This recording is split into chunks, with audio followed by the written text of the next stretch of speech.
everybody. As you can see, I have G-Dogg here with me. It's my second to last Confessions of a Rock and Roll Wifey Season 3. I am so happy to be here doing this podcast. This is the third podcast that I have done with G-Dogg, our friend, and we're going to be talking about his causes that he throws his benefit shows for. Flight 93 benefit show is coming up. That is in September, always around September 11th, the anniversary. This is the 24th year, as G-Dogg reminded me, and it is so long ago, yet it feels like it was just yesterday, especially for us that have, that lived through it and were around when it happened. G-Dogg, welcome. Thank you for being here. Thanks for having me back, Ria. It's always good to see you. You too. So you're coming to us from San Diego. This is my very first remote podcast that I have ever done. And I'm so excited that it's with somebody who I'm familiar with and good friends with so that we can work out all the kinks together. So it's 2025, G-Dogg. I know, it's insane. It's What in weird. the world? I know, it was crazy. I was thinking about that this morning, you know, thinking there's a whole story to this, but it made me, the story had me thinking uh, 25 years from now, right? Like it's been, and 9/11 is a perfect example. I mean, we're coming up on, 24 years. Next year will be the 25th anniversary, but 25 years from now, I'll be fucking 90, dude. Wait, is that right? 65, Wait 75? a second. How old are Oh, you? 80. Sorry, I'll be 80. Sorry. Oh, sorry. I was Oh thinking my gosh. 25 years. That doesn't make sense. But yeah, Okay. whatever. 35. It's yeah, it's the time just goes so fast. You know what I mean? Or even just from the standpoint of September 11th or 25 years from now. You know, I don't know if I could share a quick story real quick, kind of out of left field. So, as we all know, back on the 22nd, Ozzy passed, and that's been a very rough transition for me. I grew up with him, and he was, like everybody says, he's a soundtrack to your childhood. And I mean, I grew up listening to Sabbath era, with Ozzy, or the Ozzy era of Sabbath. I was a little tyke, but neighbor had introduced me to them and stuff, and of course I followed him ever since. And anyway, long story short, my 5-year-old daughter Annabelle had drew a picture of him about 2 weeks ago after he had passed. And long story short, the picture that she drew and the note that I wrote for him actually were delivered to the Black Sabbath bridge where all the tributes were left in Birmingham, where Black Sabbath originated. And I got confirmation from this woman who is a counselor for the city of Birmingham that my letter and Annabelle's photo that she drew of Ozzy they made it to the Osbourne compound. So Oh there were my with goodness. thousands of other tributes, but she was able to confirm with me it's absolutely that she was there. She actually went to the compound where they brought all the flowers and all the tributes and everything, and she told me, she's like, it's here, So it's just Oh crazy. my God. So that's where the whole 25 years ahead got thing comes in. Is my plan is to take Annabelle to Birmingham to the Black Sabbath Bridge, when she's in her mid-20s, when she's an adult, and have her sit on the bench with the original photo that she drew of Ozzy 2 weeks ago. Yeah. Oh my So gosh. yeah, so that's what got me thinking about the whole yeah, no, I'm terrible at math. Time. When I do that with her, I'll be fucking 80 years old, man. I'll be older than Ozzy was when I take her, basically. So Yeah. it's just crazy how you go think back I don't know, 25 years from now, it was 19, or no, it was 2000, but 30 years ago, it'd be 1995. And that's just Yeah. me. 1995 feels like it was maybe 15 years ago, not Yeah. fucking 30. You know what I mean? So to think 30 years ahead, yeah, and be in your mid 80s, it's crazy. Insane. It is. It is. Absolutely. It's And absolutely and insane. it's like, I don't know, maybe she can draw another picture of him when she's an adult and put Yeah, it there. kind of compare them That's to, yeah, so cool. exactly. That would be pretty sweet. But I Yeah, I'm pretty sure I saw it on your Facebook. Now that you're saying it, it's ringing a okay, bell. I saw you posted something about that, and that it's is so yeah, cool. it's unreal. Like my friend sent me video of her deliver. She handed our stuff over to the security guard at the bridge, and he put it on the ground, well, on top of all these flowers and everything that were left there. So it's like really is a really moving experience to see that actually happen. And that's the thing, like Annabelle doesn't really get it, you know what I mean? Like she understands, like the first time I ever talked to her about someone passing away was about my mom. And I just, I didn't go into details, but like she understands that she's not here. She's in the sky, is what that's what Right. she, and she Yeah. knows. And Diora, same thing. Like she sees pictures of Diora, she sees pictures of Diora in my room and stuff. And she knows, that she was on a plane and some bad people took over her plane and now she's in the sky. Like that's all she knows, and as she gets older, I will explain more details to her. But Yeah.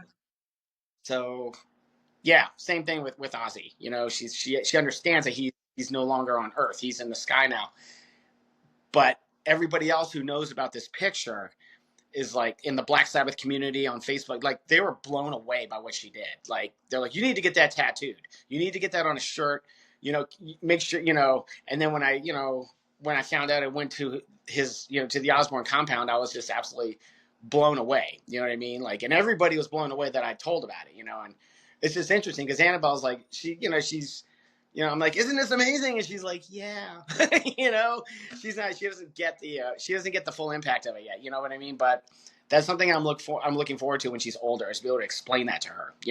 Like on his Yeah. anniversary of his birthday, 10 years from now, and be like, you did this. Do you remember doing this? And like show her the picture and show her everything that went with it. It's like if I that'll be Yeah. like, it's like the one like major achievement I feel like I've made as a father is getting her to do that. Yeah, And he picture it's amazing. He was compound. Yeah. so loved.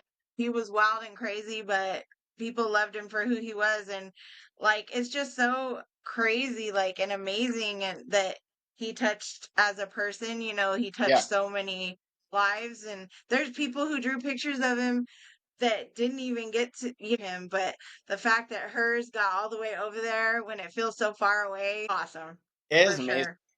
And just his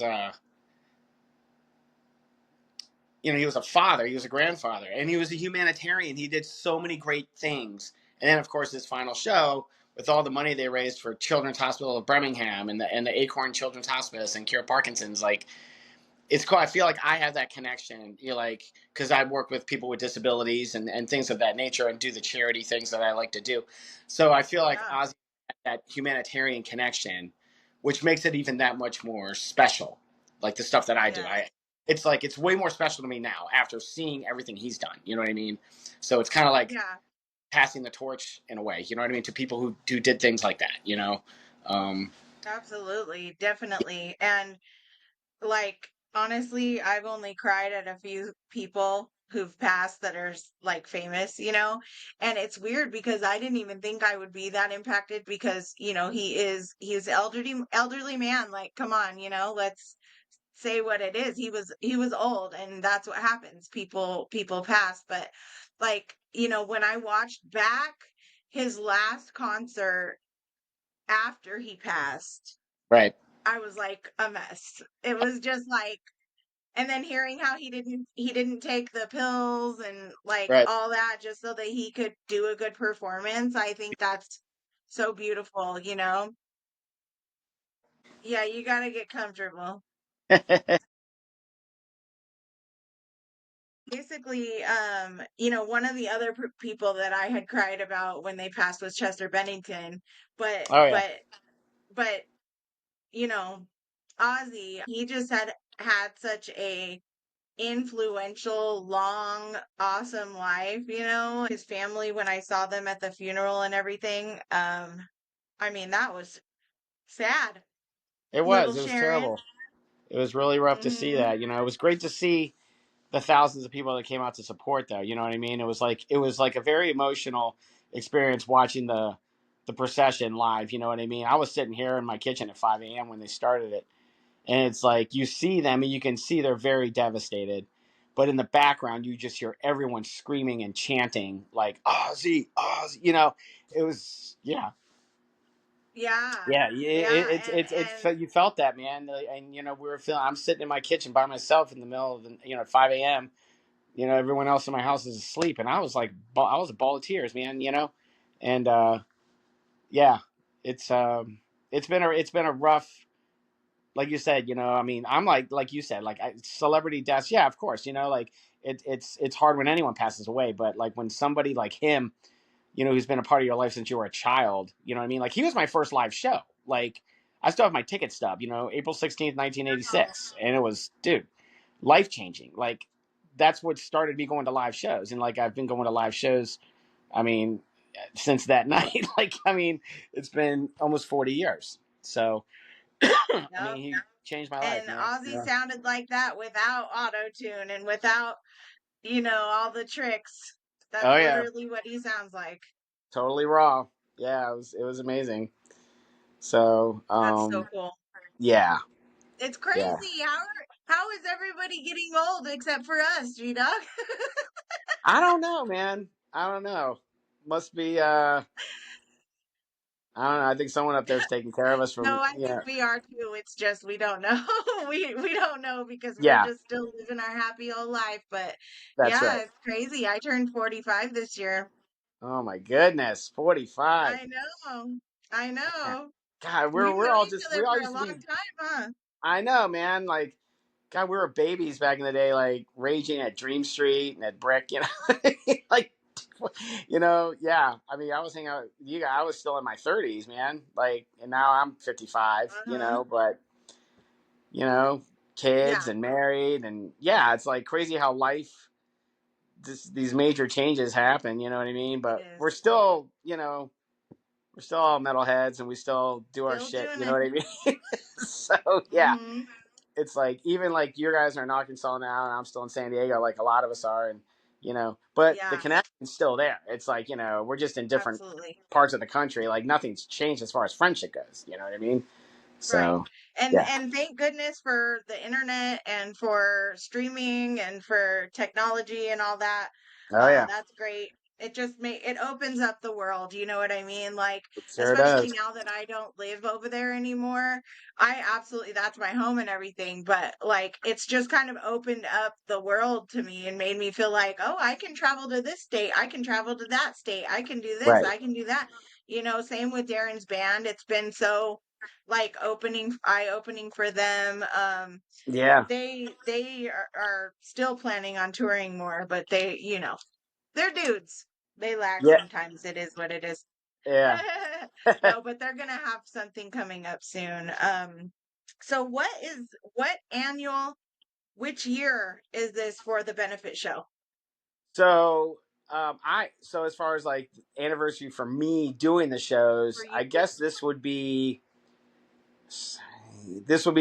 18 years because I started doing them Wow. in 2007. Um, and sometimes people say, well, the attacks were in 2001. What's the not so much like why did it take you so long? It was more just kind of like what's kind of like what is the story there? A lot of times when something major happens like that, people will start doing benefit concerts or some sort of charity events like within a year of the incident or whatever. Right. And for me, it was like I just wasn't ready. I mean, it took me over 5 years to just go to the crash site in Pennsylvania where DR is playing, crashed on 9/11. So I went Christmas of 2006 was my first time ever there. I'm sorry, the day after Christmas of 2006. And that was the life-changing moment for me was I had reconnected with her during my visit there. And it was kind of she just spoke to me and was like, you've got all these connections in the metal scene. Do benefit shows. Like we both love music. This is and it just I was so excited at that point to get back to San Diego and like connect with bands and like start doing that, you know. And Yeah. so initially it was like 9/11 2007 was the first show, and then I did one 3 months later in December at Brick by Brick. So for like several years, I would go back and forth between Brick by Brick and Dream Street to do these benefit shows, and it was happening like twice a year. And then it just kind of leveled off, you know, to the point where I Because was just doing it. we did, sorry to interrupt you, but we Yeah. did one for her birthday as well, right? It was her Yes. birthday and then the anniversary. Okay. Yeah. Yeah. So that, yeah, I did like several, at least two or three in April, because her birthday's April 8th. I did one like, so I've done a couple right around her birthday, and then of course the anniversary. And then what happened was after Dream Street had closed, it was exclusively happening just at Brick by Brick at that point. And you know, Brick's pretty busy place, you know. And I just kind of like made an arrangement with Shannon and Jordan and the guys at Brick, and just kind of like we do it annually now. So I usually reach out to them early, like 9 months prior to the anniversary, and you know, because I want to get the Saturday that's closest to the anniversary to do the show. And yeah, it always works out. They've been tremendously supportive over the years, and I just can't say enough good things about Brick. It's still my favorite place to go. Um, Not just my favorite music venue, but literally my favorite place to hang out. You know, it's just like Yeah. I love everybody who works there, and like, you know, when there's a local show, our local heads come out, you know, and it's just, you know, it's kind of like family time. You know, Yeah. there's a big show tomorrow night at Brick that Esty's throwing, so that's my thing. Like Yeah, I'm at a that point where it's the metal one, right? yeah, it's all metal. Or And is it's it like black metal? cool. What's that? It's like black metal or It's something? like black Black metal, metal? death metal, thrash, you know, like and then yeah, I mean there's gonna be yeah, and a bunch of friends are doing different songs. So it's like for me when it comes to stuff like that, like or just brick shows, like I enjoy going to see the bands, but I think I enjoy seeing my friends like more, you know, because that's where we all Right. gather is there. So it's like, you know, you get the hustle and bustle of working, and then you get it, juggling kids It's the and absolutely. I always looked forward to Darren's shows because, with our kids in our home and, yeah, all the stuff that was always going on, we could always look forward to the shows that he had booked, and those yeah, were that was what we did. And, occasionally we would go support other bands, friends and stuff, but he right, had so much in the pipeline that was our time to go do things. right. I miss that. I do. Now Yeah, we it was, just look forward to the tours, but I think it's so awesome that all of you guys still get together. Esty is really keeping it alive on top of that, like just adding to it. It's thriving. It's great. And it's awesome to see that. it's great too. Like the show itself has really kind of over the years, excuse me, like taken on a life of its own. Really, I mean, like when I just start like talking about the show like months out, you know, like go back to like February of this year. You know, I can remember talking with Kevin from Godhammered at Brick. Like I want to say it Oh, was, but love Kevin. you know, I said, Uh-huh. yeah, you know, I got September 6th reserved. You know, if you guys are still down, and he's got so serious with me, and he was like, G-Dogg, we will never not play that show for you, dude. Like we will be there, no matter what, you know. And they've made it happen where to the point where the show last year, Ray unfortunately was out of town due to work, and they had their buddy Ben from a band in Arizona who's in a band called Buried, who's also amazing. He came out and sang for Godhammered. Like they still were like, we are going to make this work. We are not going to not play this show. You know what I mean? So it means so much to them. Yes.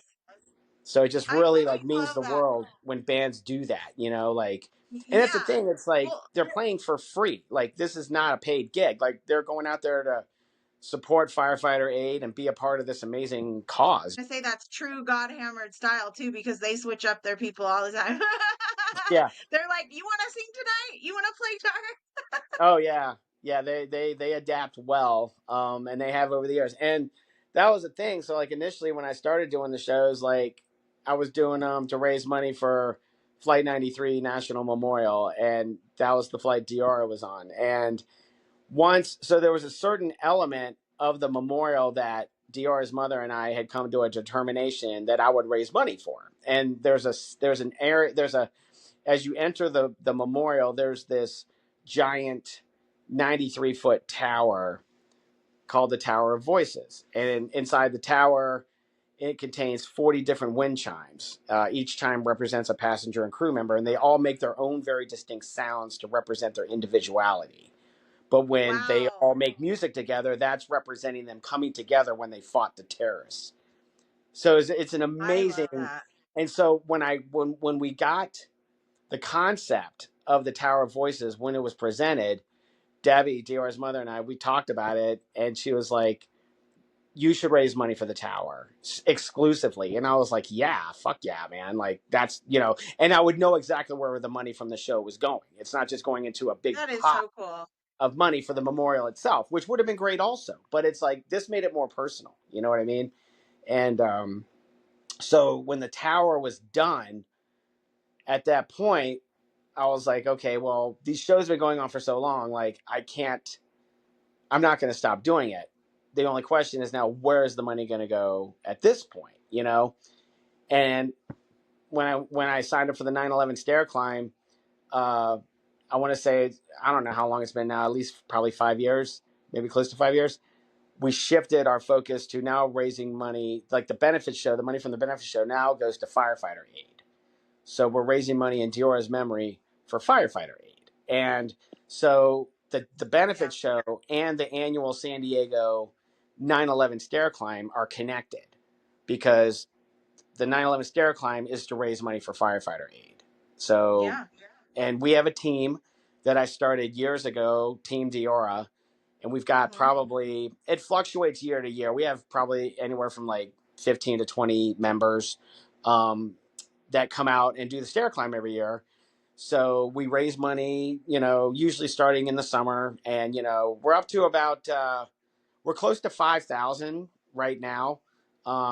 We've got a charity event on tomorrow that my friend Judy on my team is doing. It's a bingo event at her husband's bar in Pacific Beach, and so Oh, you how enter to play fun. bingo, and all the money from the bingo tickets will go to our team to raise Oh, towards I love firefighter that. aid. So we'll throw Yeah. that into the pot, and so that's happening tomorrow, and then the show is September 6th. The actual stair climb though is August 30th.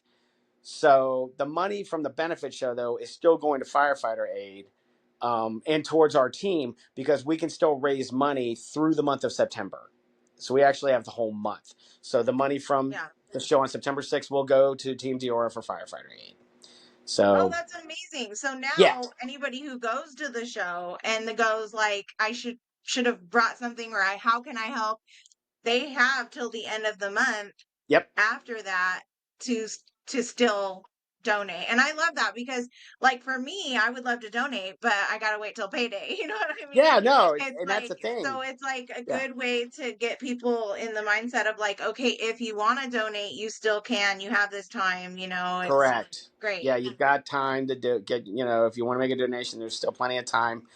And then the other thing that's cool about the benefit show also is like people will donate items to be raffled off or I want to say so one of the bands the band that's headlining the show this year is Cowgirls from Hell, and Rose from Cowgirls, she had reached out to me, hey, because she's an artist and she's an amazing artist, and she had offered to like do a painting or two to be raffled off at the show.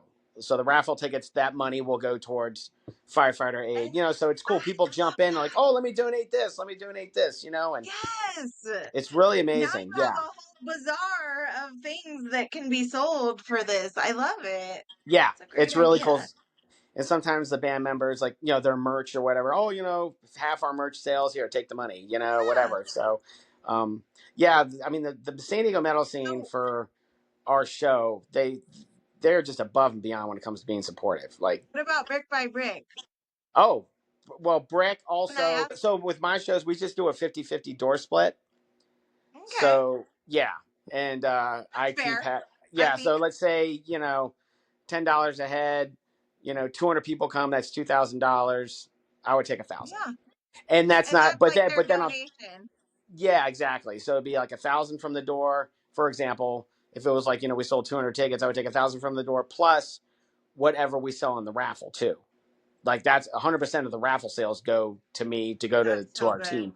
So yeah, it's been really good over the years, and I'm really excited about the show this year because the lineup is stacked. I mean, so our buddy Cowgirl Rio, from Hell, which I saw. Is Christina back for good, or was she I just there think for a she little just bit? I think she just did that little mini tour.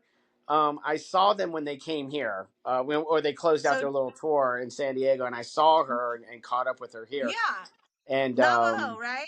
yeah, Or yeah, it's called something else now. McGuffey's, yeah, McGuffey's. McGuffey's Okay. live, yeah.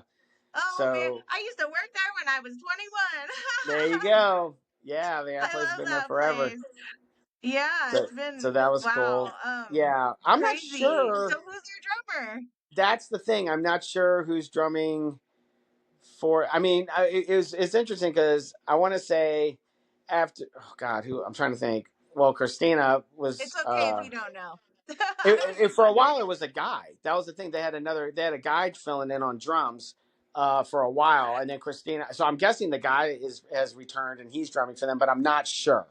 I don't know. I mean, it would make my day obviously if Christina like rolled in and played that Yeah. night. Oh my God! But she had told me I think she's looking to come back out again in San Diego, like maybe like for her birthday or something. So maybe the Cowgirls will play a show Okay. then, like in I think in the springtime maybe.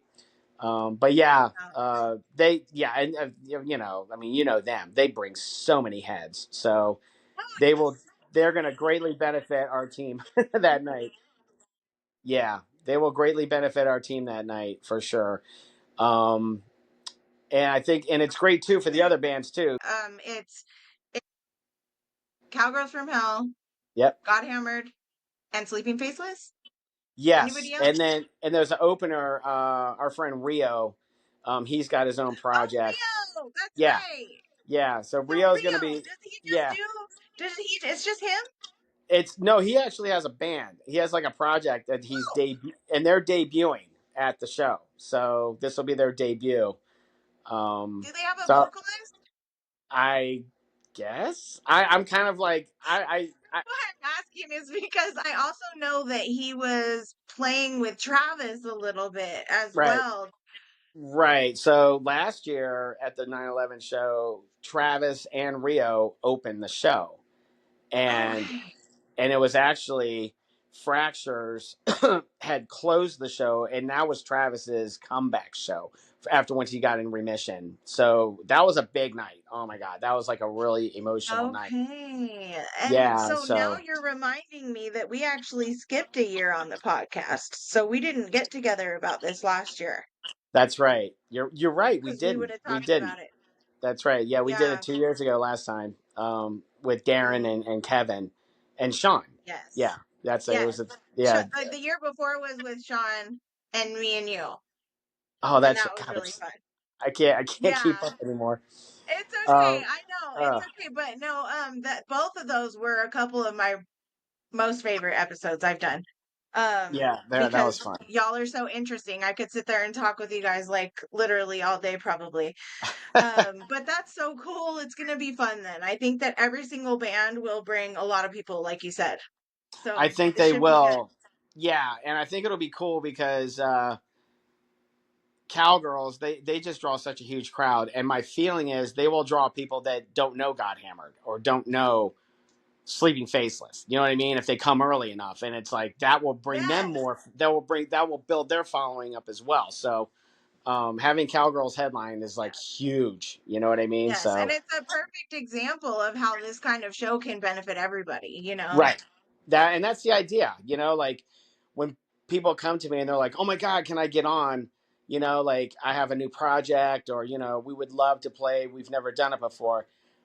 If there's a slot open, I'm like, yeah, absolutely. Like, I don't care that maybe they're not that big or whatever. It's like the fact that they're choosing my show to like debut is an honor to me. You know what I mean? Like, it's a huge deal to me that they would do that. So I And they applaud them. appreciate you, I'm sure, for giving them that platform. I think it's a win-win. Yeah. All around. And Just a yeah, circle of back scratching. there you go. That's it. That's it. Yeah, absolutely. That's the perfect way to put it. So, yeah. I wish I could go. Yeah, I know. And that's the thing. There's like people that, I've left San Diego, and I'll be at a show and I'll So see your all's faces in my head and I'm like, "Oh, man, I wish they were here." lots of live streaming. Oh, yeah. Yeah, for We need sure. a live stream of the whole thing on YouTube or something, and I'll watch that shit and I'll share That, it. that would be amazing. I'll have to look into that and see how I can get that set up. That would be super cool. The date, time, address, all that stuff. Sure. So for a Saturday, September 6th at Brick by Brick, the address is 1130 Buenos Ave. San Diego zip code is 92110. Doors will open at 6:30. $10 at the door. The Rio will start the show at 7:30, followed by Sleeping Faceless, God Hammered, and Cowgirls from Hell. And all the All right. and the show is benefiting firefighter aid, the firefighter aid programs. So there's a lot of programs under Amazing. that umbrella. Yeah. And the benefit was for Flight 93. So I kind of want to circle back a little bit Okay. to that part. And Okay. so I think with it being 24 years ago, Right. not only can people forget, which is what we're trying to not happen, right? Right. But they can kind of remember things differently than like they actually were, right? So we were Sure. talking about how important it is. Paramount was the word that you used. Um, that the facts be straight about what actually happened with 9/11, the fact that it happened and what happened on that day. Yeah. So do you want to go ahead and make sure we have our facts straight? Sure. I mean, so it was a Tuesday. And it's real easy for people to throw terms around, like there's two terms I think of in my life that get thrown around that can be thrown around pretty loosely and people don't realize the implications of what they're saying. So like the term love, for example. Oh, I love you, I love you. It's like, do you really? You know what I'm saying? And it's like the other thing is never forget, because people will always say, "Oh, I'll never forget, I'll never forget." And as the years go on, people they do. You know what I mean? Like maybe not on purpose, but it does Yeah. happen, and that is my personal mission. People shouldn't. You know what I mean? People should not And forget what happened. there's been so many tragedies since Right. then as well. So that's the hard Yeah. part too. Yeah. I But mean, there's been an unforeseen amount of tragic events, maybe not on the scale of 9/11, but tragic nonetheless. I mean, it hit me one time. It was right after, God, what incident was it? I don't even know. There's been sadly so many, I can't even remember the fucking incident itself. But I was watching Conan O'Brien one night, and it was right after a major mass shooting had occurred. And he was saying how his producer or his assistant or whatever had said he has a file, like in Conan's file or Conan's whatever documents, right? He has a file specifically for mass shootings, and how Conan had said how insane it is to have like I'm a comedian who has a talk show, and I have a mhm, file on mass shootings. Like that's how out of control that issue had become, and still is. yeah, You know what I mean? So it's like, yeah. yeah, like you're saying, it's just been one tragedy after another.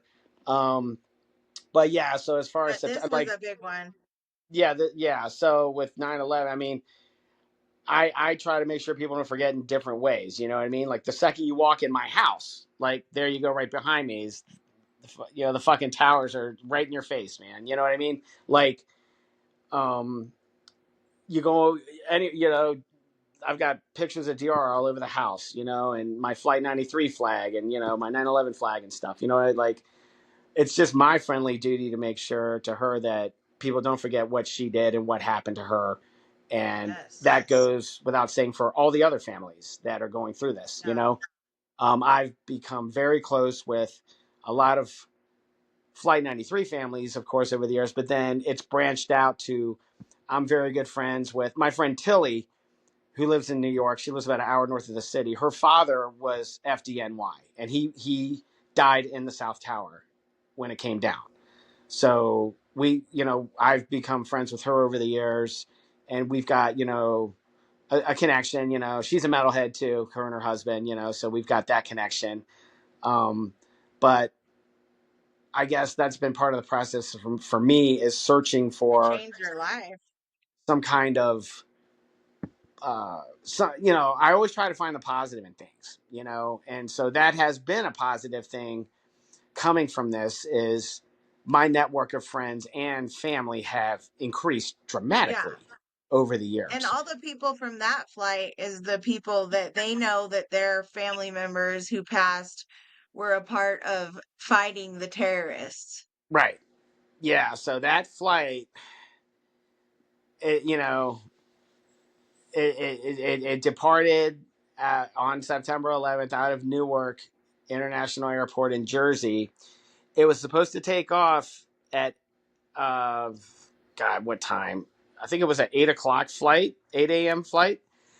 And it was delayed about 42 minutes on the ground due to just morning traffic, on the tarmac, get planes taking off, like you're on a flight, and a lot of times the flight does not take off on time for whatever reason. So like you're waiting to take off and, oh, there's been a delay, folks, and you have to wait. And with DR's flight, yeah, that flight was delayed about 42 minutes, I believe. And that, to me, I struggle with that, because had they been it took off at 8:42. Had it been delayed another 5 minutes, it's very possible that it would not have ever taken off, because 4 minutes. So their flight took off at 8:42. At 8:46 is when American Airlines Flight 11 hit the North Tower, and you can see the Twin Towers from Newark Airport. So like, and I They know for wouldn't sure, have went because anywhere. I actually have a picture from 1989. I had a layover flying home from, or flying to Florida, and I got laid over in Newark. I only had like a 2 hour layover, but I'm standing at the gate and I took a picture of Lower Manhattan from the gate, and you can see the towers.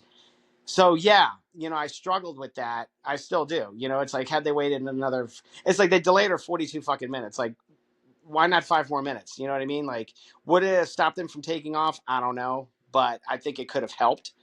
Um, so anyway, they took off 4 minutes before Flight 11 hit Tower 1. But then also, because they were delayed in taking off, it's like they took off, and then 4 minutes later, Tower 1 gets hit by Flight 11. And then at 9:03 was when Flight 175 crashed into Tower 2. And that's when everybody knew at that point this was not some accident. Like, we were under attack as a country. And the phone calls started being made, right? And then at 9:37, the Pentagon gets hit by another plane. So like, what happened on DR's flight, as all this is unfolding and they're in the air, their plane got hijacked at 9:28. So at that point, Oh. the towers had both been hit. Both towers were on fire, and it was like within 5 minutes later, the Pentagon was going to be attacked. So they're rushed back to the back of the plane by the terrorists, and they all start making phone calls, like, naturally, right? They're calling America, they're calling United Airlines, they're calling their family and friends, and a lot of people are So they wondering, just how turned did they? their internet on. They just said, I mean, because I thought phones didn't work up there. How did Well, that? so that was the thing. So there were air phones and cell phones. Cell phones had just started coming out at that point, right? This is 2001. But what Yeah. happened was the terrorists, so because they were not flying, like, once they took over the plane, they took it, they went below 10,000 feet, so that the FAA could, so that air traffic control could not track their movements, Okay. because they were destined to go crash that plane into the Capitol, and they wanted to do it without anybody being able to track them and potentially intercept them in the air. So they went below radar coverage. But because they did that, people were able to use their cell phones at that altitude. So they were making calls on the Okay. airphones and their cell phones saying, our plane's been hijacked, like by these guys, whatever, 3 guys with knives or whatever. And, one of them has a bomb and all this, stuff. So through the phone calls, while they're in the air, they found out about what was going on in New York and what happened at the Pentagon. So they basically put 2 and 2 together and said, they're not going to land our plane, like they're saying. Like they went over the intercom, and there's actual recording has been captured where they were speaking. They thought they were just speaking to the passengers on the plane from the cockpit, but they were actually also talking to air traffic control. And they had said, we have a bomb on board, sit down, we're going to go back to the airport and have our demands met. But given what happened in New York and what happened in Washington or at the Pentagon, they had determined like they're full of shit. Like they're not going to land this plane. They're going to use this plane as a missile and crash it into something. So they formulated a plan, and we're literally like, we're going to wait until we're over a rural area.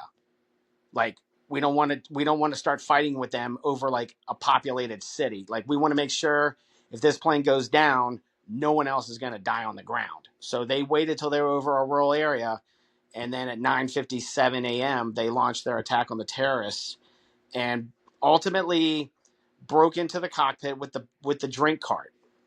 And this has all been confirmed through cockpit voice recording and cell phones. You can hear the Oh, sound of breaking glasses and plates, and they're yelling and screaming and fighting and get in the cockpit or we're going to die, get in the cockpit. And they got in because then you could hear them fighting with the 2 terrorists in the cockpit. Like you can hear Arabic and American voices like struggling for the controls of the plane. And then at 10:03, the terrorists, the understanding is basically they probably figured if they don't do what they have to do, that the passengers and crew were going to kill them and take over the plane again. So they turned the plane upside down to throw the passengers and crew off their feet and just nosedived oh, it from the sky, and it went right in the ground.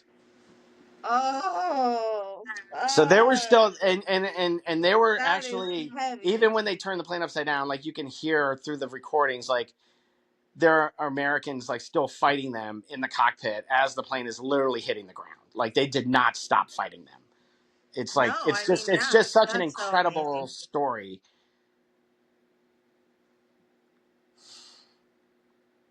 I'm so sorry. It's I know it's crazy to put yourself like in it and think about it. Like that had to be the most scary moments of their lives, and they were so brave. yeah, yeah. All they wanted to do was go home, and Yeah. but basically, like that was the only plane that did not hit its intended target, and since then, no plane has been hijacked and crashed anywhere in the world since then. There have been a few attempts, but they've been unsuccessful. And it's because on those other flights, like, for example, Christmas of 2001 or Christmas Eve, I think, of 2001, some dude was on a flight, a transatlantic flight from like Paris to fucking, I don't know, Miami or somewhere, South America, I don't know. But some dude, he hid explosives in his shoes and he was going to blow the plane up. And as he went to light the fuse on his shoes, some passengers noticed what was going on. And they did what the passengers and crew did on Flight 93. They fought this motherfucker and brought him down and detained him and saved everybody on that flight. And then on Christmas Day in 2009, a terrorist tried to blow a flight up that was coming into Detroit as it was about to land. And same thing, he had explosives in his underwear, I think, and he started lighting shit or whatever. And the passengers, they subdued him too. So it's like, had the passengers and crew of Flight 93 not done what they did, chances are other planes after 9/11 would have been successfully hijacked and crashed for sure. But it hasn't happened since. And of course, now uh, my understanding is no one is allowed in the cockpit. After 9/11, they reinforce the doors and like no one's allowed in the cockpit. But as far as I know, I don't know. But yeah, it's like as tragic as 9/11 is, Flight 93 is known to be the first victory in the war on terrorism. You know, that was the first victory in the war on terrorism because after 9/11, the campaign launched in October 2001. We started bombing terrorist camps in Afghanistan, and that whole war on terror started and went on forever. But yeah, 93 is known as the first victory in the war on terrorism, and it always will be. So they It's make, amazing. yeah, it's Like, like I they have they to all say, like, I they had just no got on. idea of all that. Yeah, I mean to think they just got on a plane, to fly wherever they were going. Dior was flying back to school, and then here they are within you know less than 2 hours. They've made their mark in American history on the worst day of the country's history. They made their mark and like changed the trajectory of this country. And no Yeah. doubt she was probably doing her part somehow, whether it was helping somebody who needed her help. Just Yeah. from what you told me, she had such a good soul. So Right. you know that she was probably making an impact there, even if she wasn't physically fighting these men. Right. I think I can see her.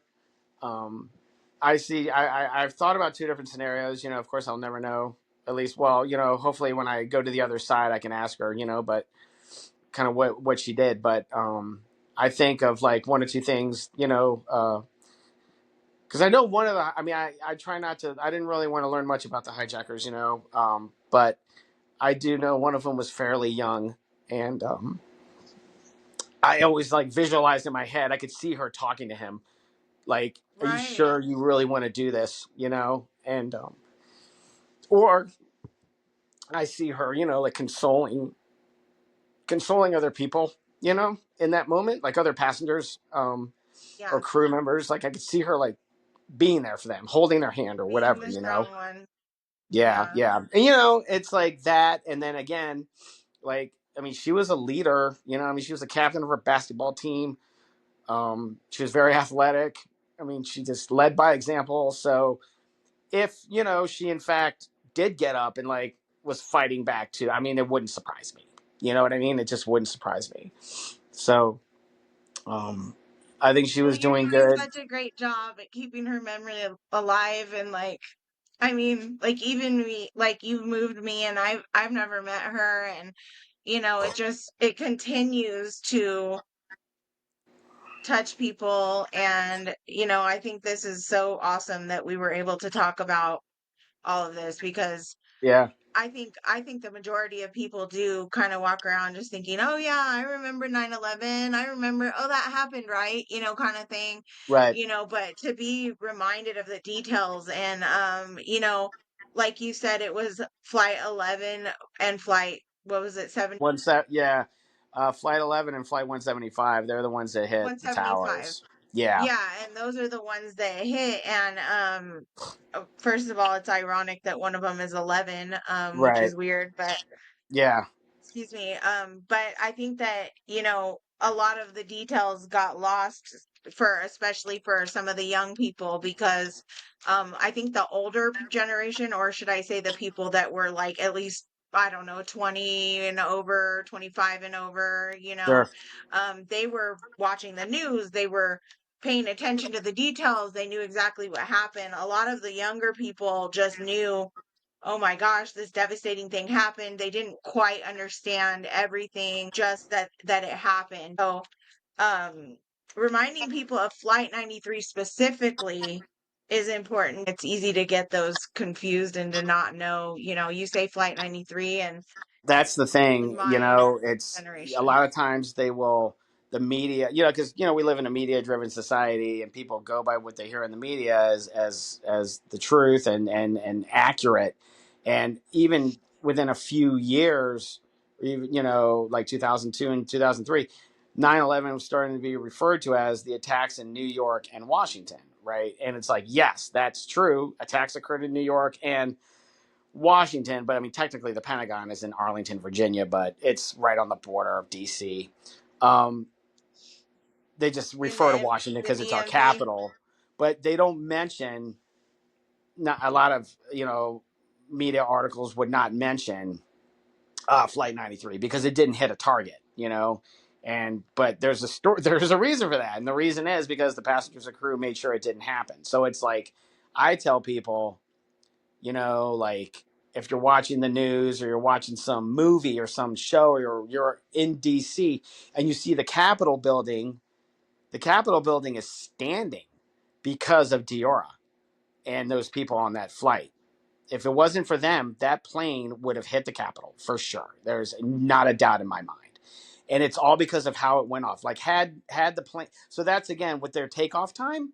Like that's where I kind of struggle. It's like I struggle because had they waited an additional 5 minutes to take off, there's a possibility that they never would have took off to begin with, and they would have been grounded. After the first tower got hit because it's right across Right. the river. Like people in Jersey could see what was going on. At the airport. So I struggle with that. But then at the same time, it's like had they taken off on time at 8 o'clock, there's a very, very real, almost certainty in my mind that the terrorists would have been successful on Flight 93 and hit the Capitol. So the fact that they were delayed, that obviously worked against the terrorists. You know what I mean? Because it allowed time for Diora and everyone on that flight to figure out what was going on in New York and Washington. And then basically the terrorists on Flight 93 failed their mission because of the passengers and crew acting together. So They went out with a fight, and yeah, that's so admirable. they made sure that nobody else was going to die. And when I say that, like meaning, like I said before, they didn't just sit there in their seats and like let the terrorists fly the plane to a target. Like I didn't mean that like in a sense that like because that's what the three other flights, that is what happened. Those people, they were told what to do and not to get up, and we're going back to the airport to have our They were demands met, and scared. clearly that was a lie. Um, and I feel terrible about that. I mean, yeah. I mean, you feel terrible about Yeah, the whole just thing. Like it just never goes away. It right. never goes away. It is there with me every day. Every day I think about 9/11. Every day. Doesn't matter. It just pops into my head for whatever reason. Some days it's in and out of my head in a matter of 10, 15 seconds. Other days it'll be there for a long time. To the point where Yeah. I can't function. I have to deal with what's going on in my head so I can move on with my day, you know? Yeah, you So, put yourself in there. You put yourself in the plane. You put yourself, in the other plane too, in the other two planes, yeah. You physically put yourself there. And when you put your brain somewhere, sometimes it's hard to get it up out. Like It's kind of disengaged. almost not to equate it to something so, you know, I guess dumb or something, but like VR systems, it's hard to once you're in it, you're immersed, and it Yeah. goes back to the PTSD, it changes your brain, and so Yeah. you've put yourself there, you've experienced it. Once your brain has experienced it, it's almost like it's happened to you, Yeah. Yeah. you know? Yeah. Yeah. It feels surreal at times, really. Coming full circle, I do what I can and now, and I've done what I can over the last 24 years to help preserve her memory. It took about 5 years to figure that out initially. But once I figured it out, I just ran with it. And I was like, I will not stop until the mission is complete. In this case, yes, Yes. the Tower of Voices got built. That mission has been completed. But raising, I guess you could say, like doing the benefits show is my way of continuing to ensure that she is not going to be forgotten.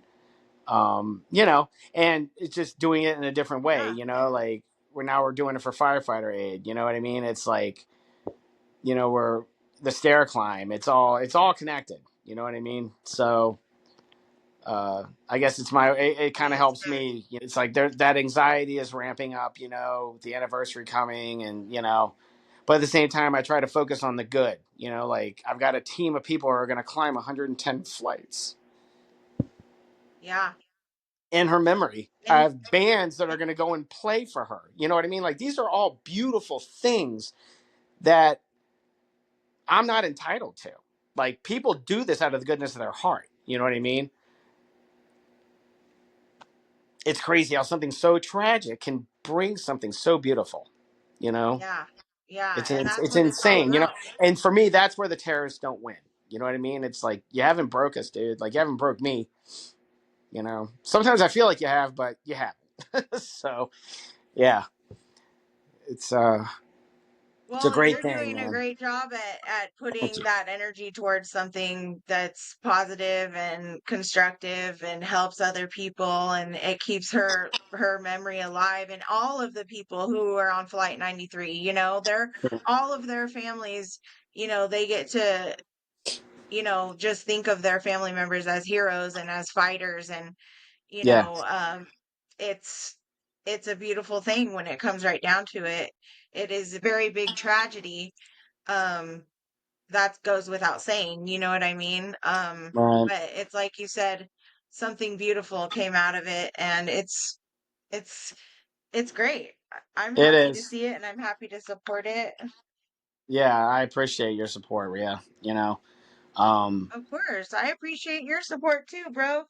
You're a it's good friend. You're a good friend to a lot of people, a lot of people.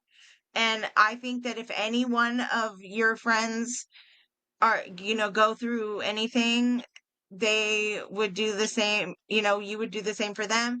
And I yep. think 100% anything ever happens to you ever, you are going to have so many people. Bro, you ever seen that movie Big Fish where there was people from everywhere with I the don't think I saw huge, that. huge, that's what you're going to have an Ozzy funeral, bro. Oh my Hopefully not god. for a really long time though. Oh man, that's appreciated. Everybody's going to support you, but let's not think about the death part. We'll think about the part of if anything ever happens where you need help, if anything ever you need even a phone call, Yeah, even though we don't see each other a lot, the fact that you continue to support the podcast, you continue to support Darren, yeah, and on top of that, like I feel like I hope you know that like you could call us anytime. You have our cell phone number. You yeah. ever needed anything, we'd be there for you I 100%. And no, I think I that's like so appreciate a that. fraction of the people that would be there for you. Oh, that's very sweet. I appreciate that so So, much. Yeah, and Darren, I mean, he's that's a kind soul right there. And honestly, man, like I listen to the older hero within, and I'm like, God damn, dude, like he has like his clean vocals, like now we're going in this direction, but his clean vocals are my favorite. Like he's just so good. untouchable, man. He's Yeah. untouchable. Like I was listening to, I think it was Fall to Pieces, and I was just like, fuck, man. I Like know, right?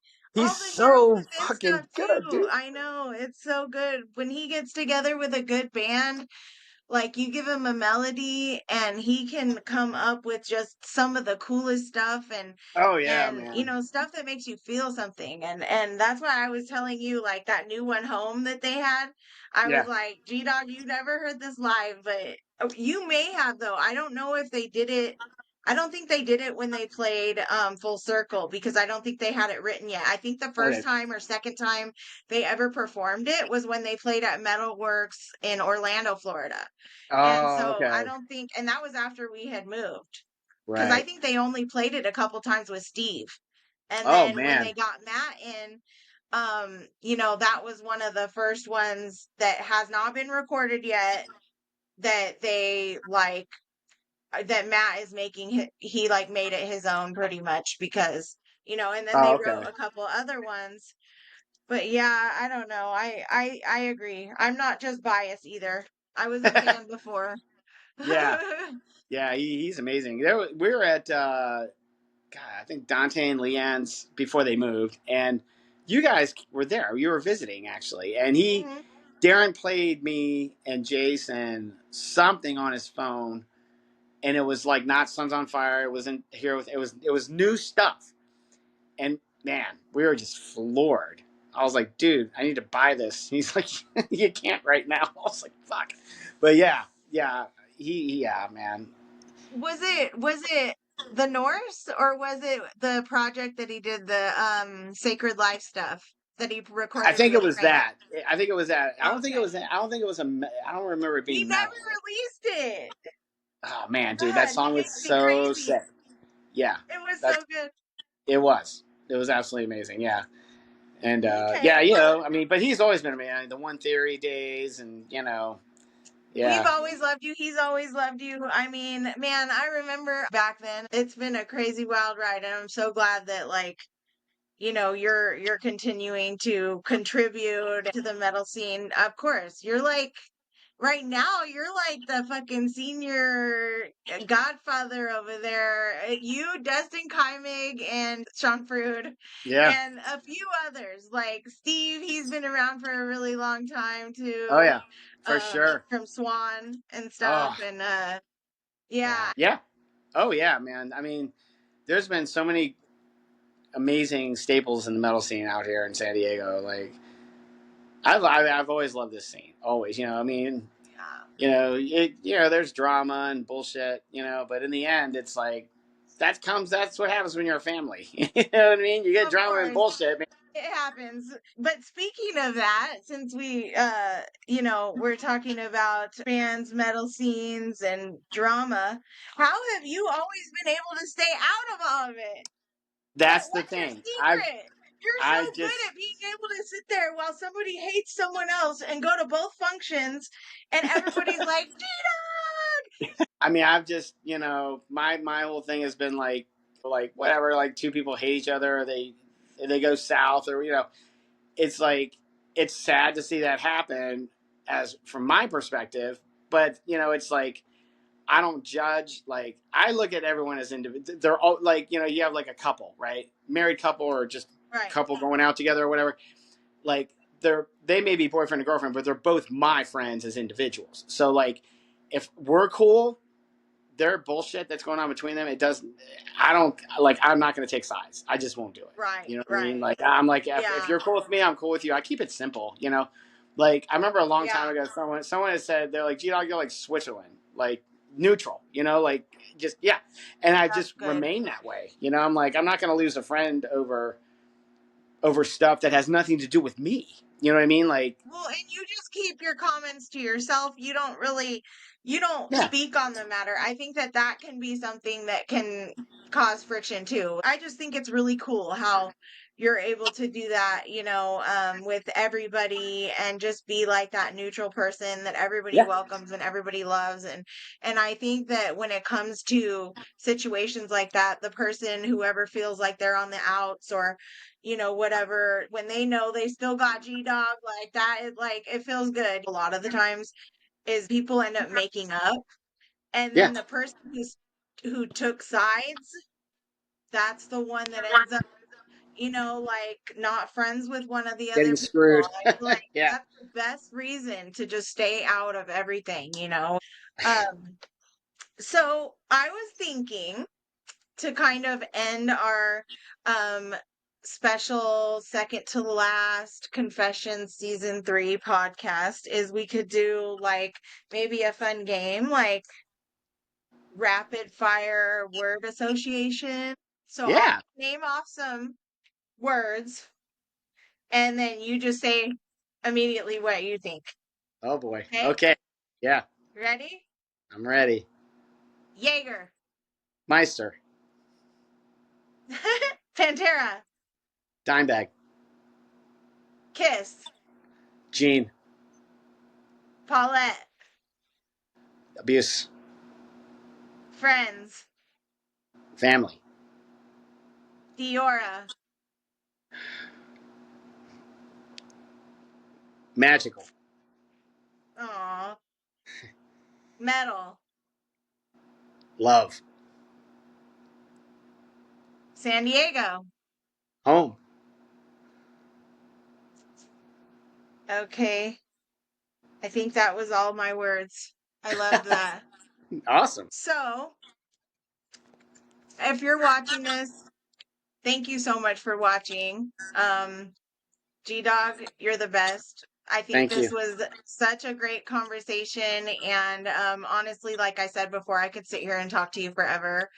But something really cool is that I do have a new podcast coming out, and it's called Despite the Darkness.